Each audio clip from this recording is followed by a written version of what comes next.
আমার ভালোবাসা, তুমি কেমন আছো? জানো কত ভালো আছো, তবুও পাগলের মতো জিজ্ঞেস করলাম।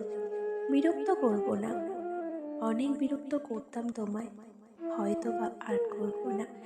এমনও হতে পারে এই বিরক্তকর মানুষটিকে একদিন অনেক মিস করবে।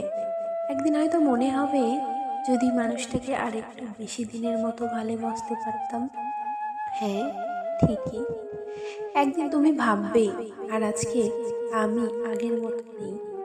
অনেক বেশি কাঁদবে আর কষ্ট পাবে আমার থেকে অনেক বেশি। জানো আমি মারা গেছি। ভয় পেও না। আমি বলতে আমার ভালোবাসা মারা গেছে। আর ভালোবাসা ছাড়া কি মানুষ বাঁচতে পারে? সেটাকে তো মারা যাওয়াই বলে। আচ্ছা, আজ আমাদের দুজনের মাঝে এরকম দূরত্বটা কি হঠাৎ করেই হয়েছে? না, শুধুমাত্র কিছু ভুল আর অবহেলার জন্যই তৈরি হয়েছে। তাই বলে ভালোবাসার মানুষটিকে অবহেলা করতে নেই। আজ হয়তো কষ্টটা আমি পাচ্ছি, কিন্তু একদিন তুমি পাবে আর ভাববে হয়তো কেন এত আমাকে কষ্ট দিলে, কিন্তু তখন হয়তো অনেক দেরি হয়ে যাবে।